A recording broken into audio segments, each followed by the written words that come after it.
Hi guys, today I'm going to talk about wildlife photography in Singapore and where to find animals and how to photograph them. So a little bit about myself. My name is Terence. I'm a wildlife photographer and videographer from Singapore. I have worked with different brands and organizations over the years, and my aim is to spread awareness about the biodiversity that resides both here in Singapore as well as on our planet. So let's first talk about why wildlife photography compared to zoo photography. A lot of zoo photographers claim that they are wildlife photographers, and I don't really like people claiming that. Personally, I feel like wildlife photography should be about capturing animals in the wild environment instead of, enclosed human-made environments, and that's really just to be able to see and witness and photograph the wild behavior of an animal, doing wild things, and just in its natural habitat. So personally, for me, I'm not a big advocate of zoo photography, although Singapore does have a very good zoo, which you can definitely go and visit. But I do find that wildlife photography should involve animals in their wild habitats. And definitely Singapore has all these different animals in wild habitats as well. So if we compare wildlife photography to other genres of photography, I've tried all kinds of different genres from landscapes, architecture, portraits, weddings, astrophotography, things like that. But wildlife photography really draws me back time and again. And I think for me, it's the most challenging genre of photography around. There's no other kind of photography that's like it because nothing is ever predictable, nothing can be planned, and a lot of it has to be left to luck. It's also the genre of photography that does require quite a bit of gear, so to say. I mean, of course, you can do with less expensive gear, but definitely gear does play quite a big role in wildlife photography. But not saying that you should get the most expensive and advanced camera equipment out there, but I'm saying that, in order for wildlife photography to work, you definitely need to spend quite a bit of money getting the correct equipment for yourself. So I always like to start off my presentations with the following slides. So this is a series of slides that's going to contain some disturbing images, specifically of animal predation. So if you are not able to stomach such images, I would suggest you skip ahead. And so we'll begin this small introduction. So this bird is actually a changeable hawk eagle. That's a duck moth variation, and I actually spotted this bird back in 2021 in one of the parks named Pasir Ris Park in the eastern part of Singapore. So this changeable hawk eagle was actually on the ground, and here it is. You can see it against a jungle fowl. So this is not a chicken by any strict means. It's actually a jungle fowl, which is the ancestor of our modern day chicken. And we do have quite a bit of these jungle fowl running around in Singapore. So what's actually happening is that this changeable hawk eagle was tossing an alive chick up and down in the air while the mother hen was frantically running around, clucking and trying to see if it will distract the eagle from not eating the chick, which of course was unsuccessful. The eagle is a lot bigger, and so the chick was basically thrown up and down in the air multiple times, still alive, still squeaking, while the mother hen is frantically running around. So here you can see the chick still alive, mid-air, while the eagle is, tossing it up and down, looking intensely at it. Finally, after about 15 minutes, the eagle had enough, and it decided that it was time to get its meal. So it grabbed the chick, flew up to a nearby tree, and started to consume it, and within 1 to 2 minutes, the whole chick was basically eaten up and gone, just like that. So I thought this was a very interesting encounter, not only in terms of predation, but the fact that some animals don't just they will actually play and toy with their prey, before they consume it. So without thinking, I actually posted these images onto social media where they gained quite a bit of traction, got picked up by various independent news outlets, and actually went pretty viral. So of course there were some positive comments about it, but there were also all these various negative comments talking about how I did not actually intervene to save the chick, which I thought was very interesting because I had always thought that most people knew that you weren't supposed to intervene with natural behavior, but unfortunately not a lot of people think that way. And the funny thing is that this particular changeable hawk eagle was actually observed and photographed eating other kinds of prey like rats, snakes, lizards before I took these photographs. And they were also posted online, but unfortunately, they didn't blow up. And I really think the big reason is because chicks are cute, and therefore all these people came to the chick's defense, right? Which I thought was, something that's not it's not something that I really expected, but it's favoring one animal over the other, and where do you draw the line? Which animal do you protect and which do you not? Yeah. So anyway, the point of this story was really just an interesting, overview as to some of the interesting encounters that you can actually have in Singapore. So what's in this talk? So in this talk, I will only talk about terrestrial animals, and that includes birds, mammals, reptiles, amphibians. Unfortunately, I don't do any underwater photography. I don't exactly do macro if we are referring to bugs and insects and spiders, things like that as well. I do nocturnal photography, but I'm not going to mention them in this video, in this presentation, because generally these are usually a little bit more sensitive, and I would only prefer to share this information with people who have some experience in wildlife photography already. So everything here, all these pictures are shot by me. They're all shot in the wild. None of them are shot in the zoo, and there are also no captive animals within this presentation. So here's a very brief overview of the contents. We're going to look at our Singapore biodiversity. What kind of animals can we find over here? Some technical tips that I have for you, as well as ethical considerations later on. So we'll start off with the kinds of animals that we can find here in Singapore.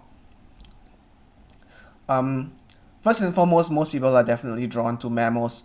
Of course, we don't have very big charismatic animals like elephants, tigers, bears, and things like that. But we actually do have a surprising number of mammals, although they are smaller and they are a lot more elusive. But they're nevertheless still very interesting animals to watch, observe, and photograph. So on the left over here, you can actually see that's a lesser mouse deer. It's actually found within the forests of Singapore. In the middle is the Raffles banded langur. This is a very special one for me because I am personally very invested and interested in primates. So when I heard that Singapore actually has this endemic species of monkey called the Raffles banded langur, I was obviously very interested to find them. Unfortunately, the population is really low. These animals can only be found in Singapore and southern Malaysia. So they are actually quite rare to see at all. In Singapore, our population is, as of now, just above 60, reaching 70 in numbers. So that's actually a very small population of them, and they reside really high in the canopy. They're not noisy, they don't make too much noise. So it would be very, very tricky to find these langurs as well. On the right hand side, you have the colugo. So for both the mouse deer that's on the left and the colugo that's on the right, these two mammals are what I always tell people to be special mammals in Singapore, because actually overseas, if you go to other Southeast Asian countries where you can also find these animals, they are a lot more difficult to observe. But in Singapore, we actually do have plenty of them, and they can be seen, not super easily, but relatively easily if you spend sufficient time in our forests. Of course, we also have various reptiles and amphibians. For such a small country, we actually have quite a big variety of different snakes around, as well as frogs. Also at the bottom, you'll see the image of a saltwater crocodile. This is the largest crocodile in the world, largest species of crocodile in the world. You do find a small population of them here in Singapore as well. They are relegated to the northwestern part of Singapore. You won't find them to be extremely large, unlike other countries, because their primary diet is going to be fish. But you can still find, 3 meters long, 4 meters long crocodiles here in Singapore. And then, of course, we do have a huge array of different birds as well. And we're going to talk about the different kinds of birds that we have later in this presentation. So we'll go through the kinds of animals that we have by habitats.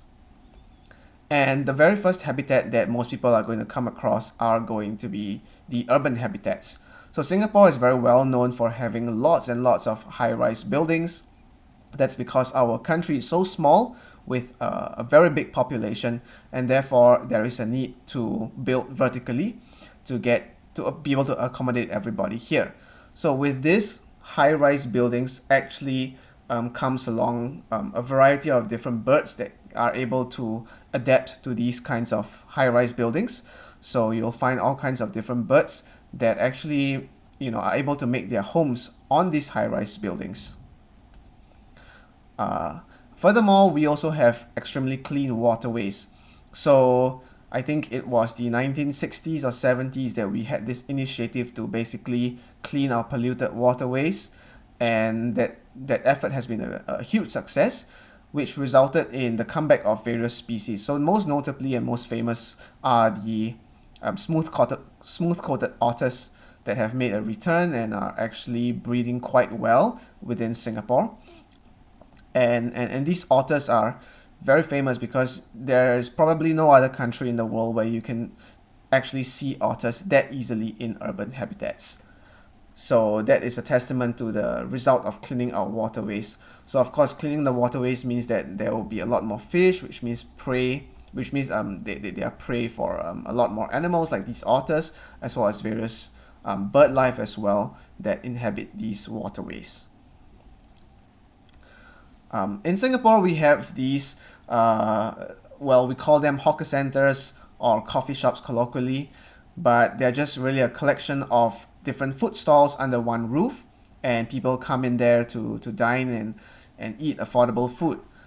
So these are generally open air, places where people can sit down and enjoy a meal, and there will be all these various birds that will actually come and pick up the leftover scraps, either on the table, on the floor, things like that. So here you can see the very common animals that people usually think of when they think of Singapore, like your pigeons and miners and crows. So besides these slightly more common animals, we actually have other lesser known animals as well. So over here pictured is on the top left is a common kingfisher. That's a very uncommon species to see within our urban habitats as well, but can be seen close to ponds and water bodies. At the bottom left is a large-tailed nightjar. These birds have actually they actually camouflaged really well in the leaf litter and can be found in various urban habitats as well. On the right-hand side, this is a bird of prey known as the crested goshawk. So this was an interesting one. I have a pretty interesting story to tell over here. So this goshawk was actually photographed near my house in an estate that has this hawker center around it. So what is happening is that this hawker center, this food place, would actually attract rats, and the goshawks, this pair of goshawks would actually come down to hunt and eat the rats, right? Which I thought was really nice because they are natural pest controls. So I would swing by after work every day just to see the development of these pair of goshawks and how they were doing. But unfortunately, one day the pair actually died, and when I found out the reason later on, it was because the management for the hawker center was actually giving rat poison to the rats, and the goshawks, after consuming the rats, also indirectly consumed the rat poison, and therefore they died, which I thought is quite a shame, because these birds of prey, they are natural pest controls. Why do you need all this rat poison to do it, right? There are actually repercussions to putting all this rat poison and killing of other animals that feed on these rats as well. So this place known as Bishan Park is located in the center of central north region of Singapore, and it's a very beautiful park. It's somewhere that I have been many times, and because it's so close to my home, I spent my entire life basically living around this area, and so I've seen its development over the years. So when I was still a young kid, I watched this particular park. It was nothing fantastic. There was a huge canal running through the middle of it, and it wasn't exactly the prettiest place to look at. But actually, what the government did was they took quite a number of years to completely redo the entire park, and now there's a beautiful waterway that runs through the park, and all these various animals and bird life that come and visit the park. So I could actually see this transformation happen over the years as a result of redoing and beautifying this particular park. So within the park, as I mentioned, we have all these different kinds of animals and bird life. So you have things like herons and egrets, jungle fowl and doves, and water hens as well, as shown in this picture. These are some of the more common ones that you'll get to see.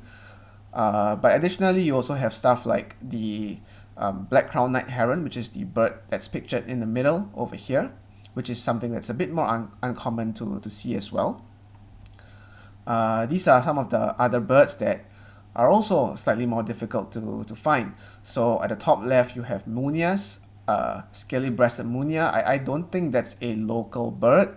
But I could be wrong about that. But I think it's basically it was a pet, and then these pets got released, and then they basically had a little population here. Bottom left, you have the Pacific swallow. That's a very, very tiny bird. You'll see them zooming around above the water bodies and lakes and gardens of this park. In the middle is the Sunda pygmy woodpecker, which is, I believe, the smallest woodpecker we have here in Singapore. Extremely tiny bird. And then on the right hand side, you have the pink-necked green pigeon. This is a very beautiful species of pigeon. I think it was once voted as the top the most beautiful pigeon in the world, something like that. Under good lighting conditions, you can actually see all the different shades of colors like pink, orange, green, and a little bit of blue on its body. So very beautiful pigeon to look at. So one of the stories that's very close to my heart is a case of these spotted wood owls that actually reside here in Bishan Park as well.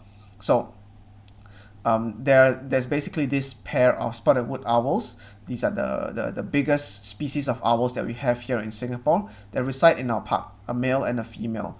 And note that this Bishan Park is in the middle of a concrete jungle. Around it is basically residential areas, right? So you have this pair of owls that reside here in this park, and one day they had a pair of baby spotted wood owls. So every day after work, because I stay so close to it and I work so close to it as well, I would just cycle down and just look at these owls and grab pictures of them. So I actually watched these baby spotted wood owls grow up from when they were small and they were just in the nest, and they would start to learn how to walk. So they would walk really precariously, a bit like a duck, not very stable in their footing, and under the watchful supervision of their parents. And then eventually, after a couple of weeks, they started to learn how to fly, and they would fly just very short distances from one branch to another branch. And eventually, once they got confident enough, they started to fly longer distances from one tree to the other tree, until finally they fully fledged and they just left. Right, so all this happened over the course of a few weeks, where I was there religiously almost every day to just look at the owls. And I think this is a privilege to be able to see these kinds of animal behavior so close to your home. So another challenge that I had for myself was, within a year, just from my own house, how many species of animals could I find in my neighborhood? So I created a little radius for myself, just a 1-minute walk from every direction of my house. I would just take a walk every so often after work or something like that, to just go and take a look and see what kind of animals that I could find within this 1-minute radius area. And actually, I found a surprising amount of biodiversity within my neighborhood, right? So on the top left, you have this white-throated kingfisher. It's actually a resident of this playground that I was staying at. because there is a drain over there, and it would constantly go down and catch earthworms to eat. And then the third picture on the top, that's actually an oriental honey buzzard. This is a migratory species, and I've seen it maybe twice or three times over the course of the past few years. So it would just stop by my neighborhood, take a look around, see if there's anything to eat before moving on. The one on the top right, that's a common palm civet.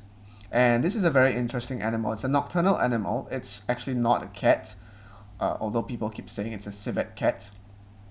But yeah, this is a nocturnal animal that most people don't actually get to see, but they have adapted very well to the urban environment and actually reside within, you know, the roofs of, you know, the false ceilings of people's houses, and they would run across all these roofs at night, looking for fruit or things to eat. So yeah, pretty cool animal to be able to see.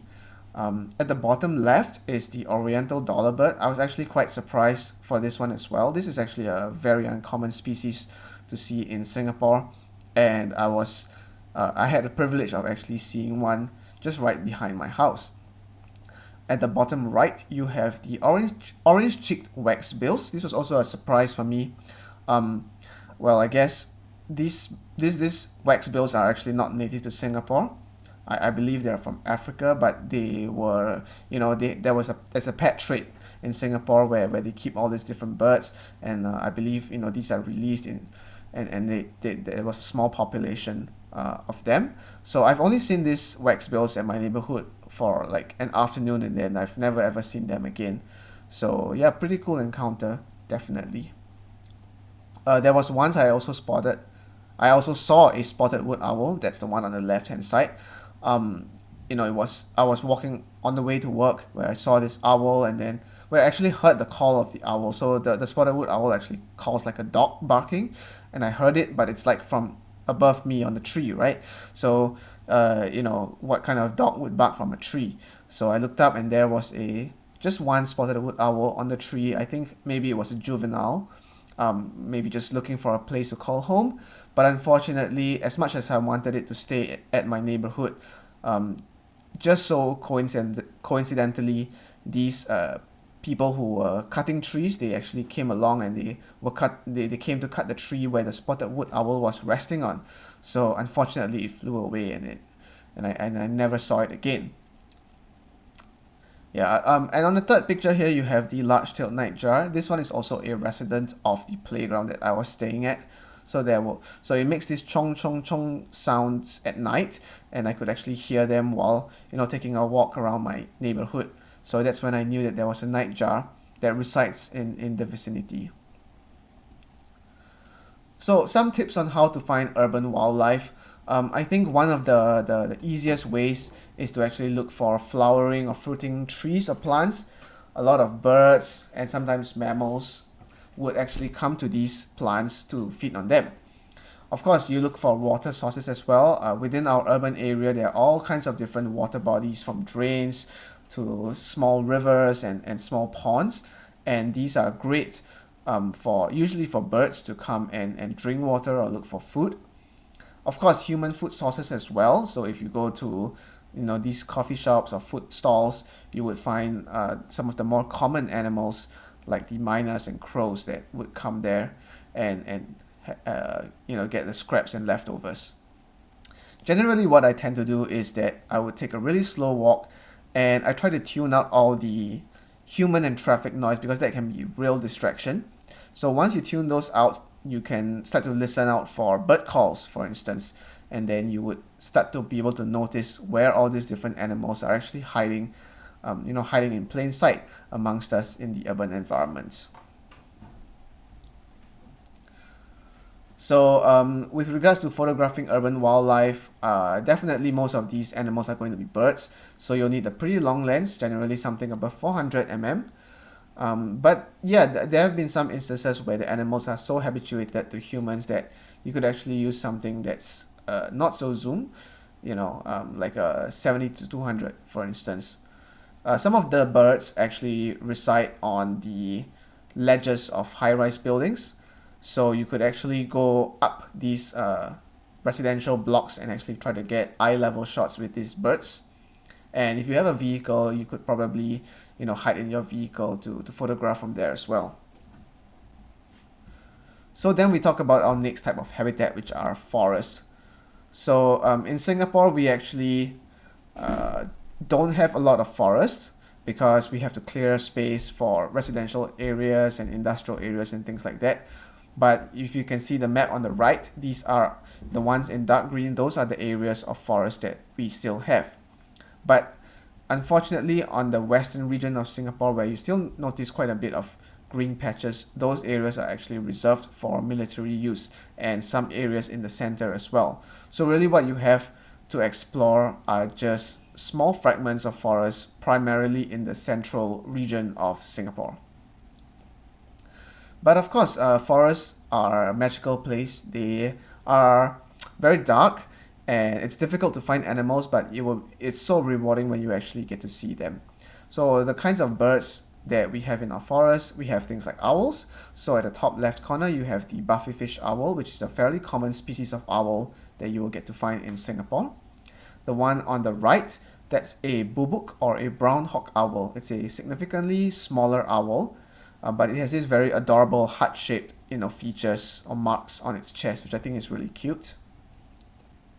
Other kinds of birds are like your crimson sunbird, which is the one on the top left. That's the unofficial national bird of Singapore because Singapore's national color is red, and this bird is red, and so people put two and two together and then they just named it as the unofficial national bird of Singapore.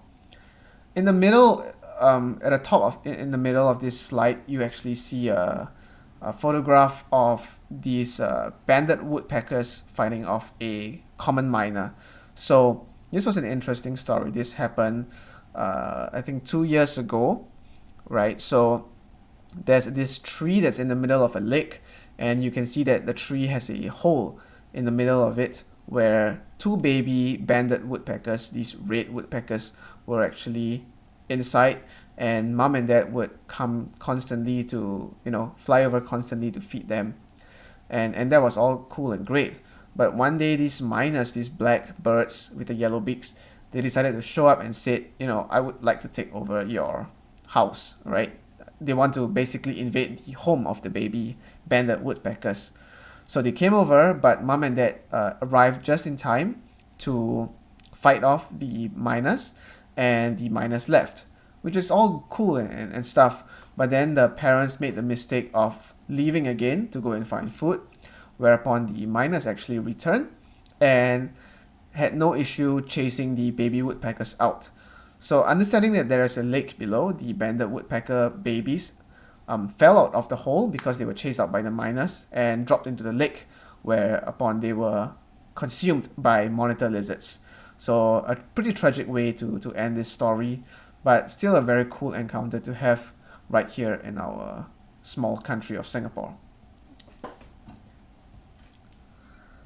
One of the more common birds that you'll find in our forests is the racket-tailed drongo. That's the bird on the left. So if you look at drongos in the forest, most of the time they look black and dark, and that's really just because the forest is dark in the first place and not much light actually reaches down to its depths. But in the right conditions, when the sunlight hits this particular bird, you can actually see that it has this glossy blue metallic sheen, and I thought that's really pretty. So this bird actually has a nice blue color to it, and it's very distinguishable by its two tail extensions at the bottom. One of my favorite forest birds is the red-crowned barbet. This is kind of like a woodpecker. Barbets are generally, they tend to stay high up in the canopy and don't really come down very often. So I was quite privileged to be able to see one at a very, very close distance, very close to eye level, and pecking away on this dead tree. So very colorful, but if you can probably hear them more often than you can see them actually. And then of course we have all kinds of different mammals here in our reserve. The one on the left I mentioned is the Sunda colugo. This is an arboreal species, and it's very well camouflaged. They tend to cling on to trees, and people tend to mistake them for bats or squirrels or lemurs, but they are none of them. They are more closely related to primates actually. And if you're lucky, you can actually see the mother carrying their young in its like, well, pouch of sorts, right? So yeah, these animals can actually be found within our forest. They may be a bit difficult to see at first because of how well they are camouflaged, but once you see them, and they start to become more active in the evening or in the early morning, you can actually see sometimes the baby would just poke their head out, or they start moving around, and it's very cool. At the bottom, you have the Raffles banded langur, like I just mentioned, one of the very rare species of primates that we have in Singapore. And on the right hand side, you have the long-tailed macaque, which is the most common type of monkey you'll see here in Singapore. You can find them in most of our forests, and they are not shy. They will come and attack and steal your food, your phone, your plastic bags, things like that. So you have to be very careful around these macaques. They can get pretty aggressive, even though they look quite cute. Of course, within our forest, we have a variety of different snakes as well. One of the more common ones you'd find on the left-hand side, the two pictures on the left, that's the Waggler's pit viper, or the temple pit viper, right? So the Waggler's pit viper has a male and female variation. The male is the one on the left, a very small, bright green one. That's the male. It's significantly smaller than the female, which is the one on the right-hand side. That's one of the more common vipers, or at least snakes, that you will find in our Singapore forest. Others include the gold-ringed cat snake, which is at the top middle of this slide. At the bottom middle, you have the twin-barked tree snake, a very beautiful red and black snake that's fairly uncommon. And on the right-hand side, that's the red-tailed racer, or red-tailed rat snake, with a very pretty electric blue tongue. We also have a species of lizard called the green-crested lizard. This is actually declining in numbers because due to the import of a different species of lizard called the changeable lizard, which actually drove away a lot of these green-crested lizards back into the forest, and so they are a lot less common to see now, and they're very very well camouflaged in the forest environment because they're green in color, so they can be quite tricky to see. At the bottom of this picture, the one with the blue and the red, that's the Malayan blue coral snake, a target species that a lot of people who are interested in snakes would like to find. So this is a very, very venomous snake. There's currently no anti-venom for this particular species, so you'll have to be careful not to be bitten by one, but definitely a very pretty sight to see here in our Singapore forest. On the right hand side is a white-bellied rat snake. So this was a very interesting encounter that I had while I was in the forest by myself.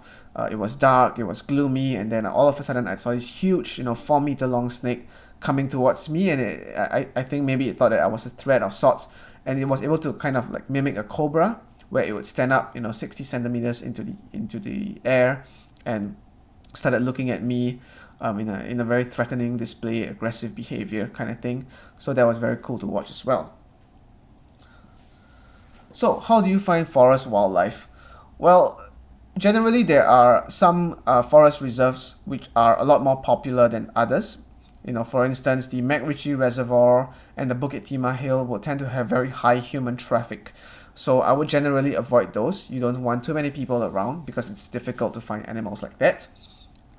Of course, one of the ways that I like to do it is to stop frequently and scan the surroundings. And for birds, you have to listen to their calls, understand what calls come from what bird species, and being able to identify them. So for snakes and reptiles, they'll be a lot more difficult. They are very hidden, and it takes quite a bit of luck to be able to see them. For mammals, I guess it depends on what kind of mammals that you're trying to find. Also very luck dependent as well. So tropical forests are generally perpetually dark, so you'll need to bring the fastest telephoto lens that you have. Anything that's like f8, f11 is going to be really, really tricky to work with. I suppose you are inevitably going to run into photographs with very high ISOs, and that's something that you have to be aware of, but you don't have to be too afraid of. right? So tripod and monopod or monopod can be recommended as well, because you might need to use slower shutter speeds a lot of the time in the forest. So most of the forest birds are actually found high up in the canopy, so once you see one, it might be a good idea to wait for them to come down to eye level instead of photographing them when they're high up in the trees. And with certain reptiles, amphibians, you could possibly use LED or strobe lighting to get better pictures. And the last kind of habitat that I want to talk about are mangroves. So we have two primary mangrove areas that we can actually explore in Singapore. One is called Sungai Buloh Wetland Reserve, and that's in the northwestern part of Singapore, while the other is called Pasir Ris Park, and that's in the northeastern part of Singapore. Both are quite different in terms of their features, but they are both excellent places to see wildlife.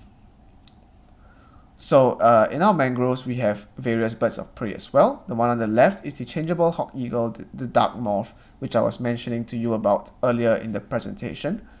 At the right hand side, you have the crested goshawk, another bird of prey. You can also find a variety of different owls and raptors here. So like the buffelfish owl, the spotted wood owls, as well as Singapore's largest bird, the white-bellied sea eagle, that's the one on the bottom left, can also be found at these mangrove reserves as well. Of course, we have the very famous oriental pied hornbill, that's the one on the left hand side. It's often mistaken for a toucan, but it's not a toucan. Toucans are only found in South America. These are actually hornbills. There are many different species of hornbills in Asia, but in Singapore we only have, well, for the most part, the oriental pied hornbill. Other kinds of mangrove birds include storks, egrets, and herons. Right. We also have a variety of different kingfishers. On the left-hand side, you have the stock-billed kingfisher, which is the largest kingfisher that we have in Singapore. In the middle is a common kingfisher. So on the right-hand side, you have the collared kingfisher, which is one of the most common species of kingfishers that you'll find here in Singapore. One of the big attractions that we have are the saltwater crocodiles. So saltwater crocodiles are the largest species of crocodiles in the world, and we do have a number of them in Sungai Buloh Wetland Reserve. So most of them are not very big, but there are a few crocodiles that are especially large in size, 3 meters and up, right? So the best way to look for, to be able to see these crocodiles, is to actually go to the reserve during low tide, and if the weather is good, you'll actually see them basking along the riverbanks, or just lying in wait in the shallow water. If the tide is high, then there's almost no chance to see these crocodiles. We also have a very large species of lizard called the Malayan water monitor in these reserves. These are often mistaken for Komodo dragons or crocodiles, but they're nothing like that. They are just, a very big species of lizards, and you would find them just casually strolling along the footpaths and basking in the sun. They are not dangerous to humans, and they would generally shy away if you try to approach it, unless you corner it, then it would fight back, right? So but these are very majestic, beautiful animals to see. And if it's a very hot day and the water bodies are shallow, you can actually see them engage in territorial displays, like the one on the right hand side, where the two or more lizards would actually kind of wrestle together, and the one who is able to sink the other one into the water will be the dominant one, who will get the right to keep his spot. We also have a variety of different snakes in the reserve, in these mangrove reserves. Most notably in the top middle, that's the oriental whip snake, one of the more common species of snakes that you will find in our reserve. On the bottom left is the reticulated python. That is the longest species of snake in the world, and also can be found in these reserves. At the bottom middle is the mangrove pit viper. Now, mangrove pit vipers are generally black or brown in color, but this was a very interesting variation. It's blue in color, and I thought it was really pretty, so I managed to get a great photograph of this blue variation. I think there's only one or two individuals with this blue variation in Singapore. So when it comes out, when it makes its appearance, there's quite a bit of excitement over it. On the bottom right is the king cobra. This is I believe it's the longest or largest venomous snake in the world, something like that. And it can grow to lengths up to 5 meters tall, 5 meters long. So I think it's also quite a privilege to be able to see this snake here in Singapore.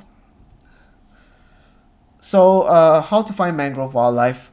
Of course, like I mentioned, low tide offers great opportunities because when the tide is washed out, you can see all these various animals like shorebirds, crocodiles that will come up onto the shores. Of course, if the weather is warm, if it's not a rainy day, all the various reptiles and amphibians will be out basking in the sun, right? Yeah, there will be all these holes in the mud flats that you will observe as well, and these are homes to crabs, snakes, and lobsters. Vipers, they tend to stay on low-lying trunks or plants and are generally found below waist level, the mangrove pit vipers, so you might want to look out towards that direction. And in Sungai Buloh Wetland Reserve, there are all these man-made structures that are like shelters basically, and on these roofs you can actually find bats. So if you want to photograph bats, you could probably look up, and then sometimes there will be there are predators around, so like snakes, like pythons, they would be hanging around these bats. So these are one of the few places in Singapore where you can practice getting flight shots. So if you're into photographing birds in flight, this is a great place to go to. You can find herons, egrets, storks that will be flying around, and it's very open, and these are great photographic opportunities to practice. So understandably, most people know about the great migration that happens in Africa, where the wildebeest cross to greener pastures and things like that. But in Singapore, you also have what we call the Great Migration, and this is during the months from October to April every year, where birds from the northern regions like Russia, China, and the Himalayas would fly down through Singapore using the East Asian Australasian Flyway to escape the harsh winter conditions of where they came from. And then eventually, they will go back to their home country again. So they will fly thousands of kilometers down to Singapore, through Singapore, and then fly back up.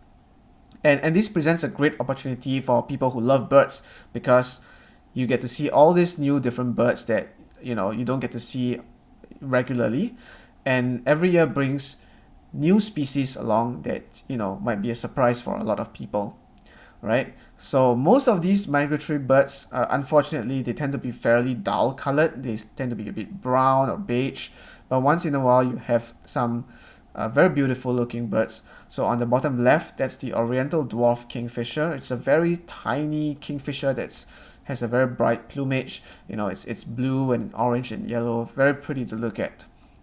Migratory bird. So let's go through some of the technical tips for wildlife photography in Singapore. Now, of course, with almost all kinds of wildlife photography, getting up at sunrise and photographing at sundown, that would be the best timings, whereas that's when the animals are most active and the light is a lot better. Well, if there's no rain, then it would be good to photograph mammals and birds generally. Once it starts to get hot, so maybe about 10 a.m., something like that, the raptors would ride on the rising air, the heated air and fly around, and that's a good time to go raptor watching. So all your eagles. Low tide, of course, is good for crocodiles, shorebirds, and any kind of diving birds like eagles diving as well for food. Generally, the rain is not great. You don't really get to see anything if it's raining. But after the rain, it tends to be good for reptiles and amphibians and snakes, things like that, right? So they tend to come out after the rain. And of course, at night, you're able to find all these various nocturnal species. So what kind of technical gear do you need to bring to Singapore for wildlife photography? Well, it's not that different from going to other countries. A binoculars is recommended, not exactly a must, but definitely would be useful, especially in forest environments where it can be quite difficult to see. Now, of course, you need your camera and you need your usual telephoto lenses, batteries, SD cards. A monopod or a tripod is highly recommended because of how dark it can get in some places. And if you want to photograph snakes or reptiles and amphibians, you could use additional lighting as well, like flashes and LED lights. So a little bit about binoculars. Well, I mean, generally the thing with binoculars is that you want to be able to identify the animal before you take your camera out. So that's basically its job. And of course, try to get one that's water resistant because of the weather in Singapore. It tends to rain very easily.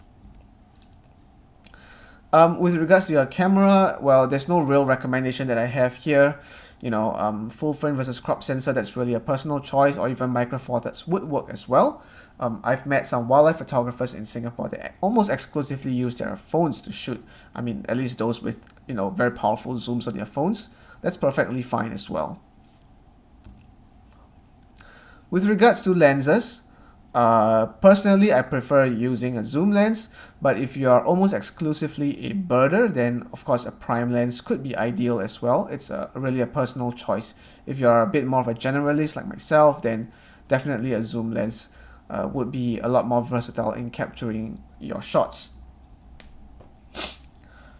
Talking about the various support systems, we have tripods and monopods. To each their own, of course, but I feel like tripods, they tend to be a bit more cumbersome. So unless you're planning to stay in one spot and wait out for a specific animal, I would generally prefer a monopod, especially if you plan to move about a lot. Now, of course, there are various specialty items that you can bring along as well, like teleconverters, lighting diffusers, remote shutters, or even phone apps to remotely trigger your camera. So, what are some of the things that you should avoid, while photographing wildlife in Singapore? And I think that can extend to other countries as well for some of these tips. So, of course, you don't want to make any loud noises or any noise at all. You want to try to keep as quiet as possible. This helps you to hear the animals before you see them, right? If you try to plug in and listen to music, then you basically cannot hear anything as well, so don't do that. Generally, I tend to walk slow, so I would walk at about half of my usual walking pace. And I think that's something that I would recommend to people as well, because otherwise it's very easy to miss the animals because they are, well hidden. I would also recommend not to go out in large groups. So for me, a good number is anything 8 and below, because the larger your group, the larger the tendency it is for them to make noise. And that's something you always want to avoid. Now, within our reserves, it's actually fairly curated and nice, and we have all these different like fences and railings to help to support you if you're walking. But my recommendation is not to touch them, because there are many instances where venomous snakes are actually resting on these fences and railings. So you want to be careful of that. Of course, it goes without saying that you shouldn't touch, feed, or bait any of these animals. If you're planning to use lighting, maybe at night or in dark environments, don't shine it for an extended period of time at animals, referring to birds and mammals in general.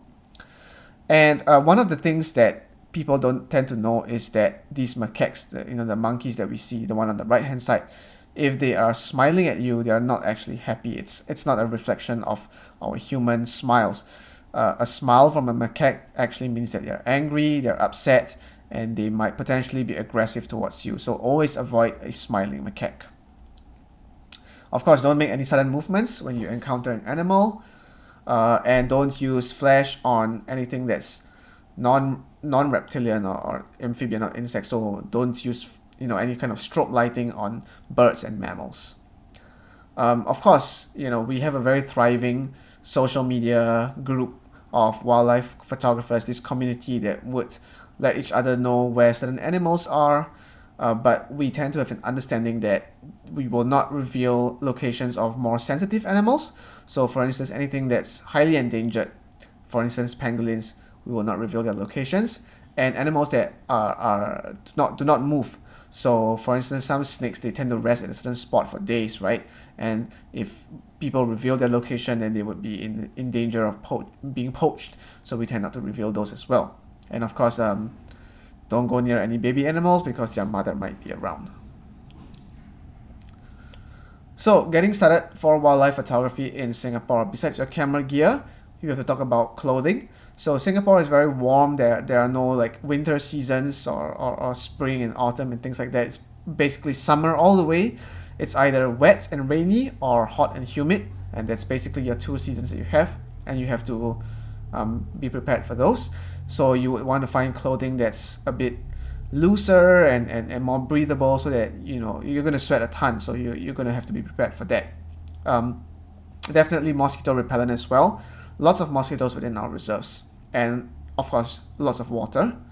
I think one of the best ways to get started is to talk to people that are experienced or have been doing this for quite a while. People like myself, we tend to know the ins and outs of where to find animals, how best to photograph them in Singapore, so talking to them would definitely be helpful. Of course, if you come across people who have all these huge lenses, you could go and approach them as well and ask them what they're photographing. And you could find a guide. There are plenty of guides around in Singapore that would conduct personal wildlife tours. There may not be a lot of formal wildlife tours around, but I think if you approach some of these more experienced photographers, they would be keen to do guiding for you. So I personally also offer guiding services in Singapore, and if you are interested to come and explore these reserves, or if there's something that's up your alley, if you're visiting Singapore and you want to see its local wildlife, definitely I would be more than happy to take you and show you around. But if you're planning to do it by yourself, then walk slow and enjoy the beautiful tropical rainforest and environment that we have. Of course, if you want to learn more in terms of the photography side of things, you can always go to YouTube and watch tutorials. Otherwise, my own YouTube is also available, where I talk about wildlife photography tips and how to best shoot wildlife photographs. So these are my personal recommendations on the various reserves that you can actually go to in Singapore to look for our local wildlife. So I'm not going to go through every single one, but it's just an overview. Especially if you're visiting Singapore or if you're a resident here, you can check out where is closest to your hotel or home, and see if you want to go to these places or not. So that's all I have for this video and presentation. I hope you enjoyed it. Of course, if there's any questions that you have, please feel free to leave a comment down below, or you can drop me an email, which can be found on my channel homepage. Thank you.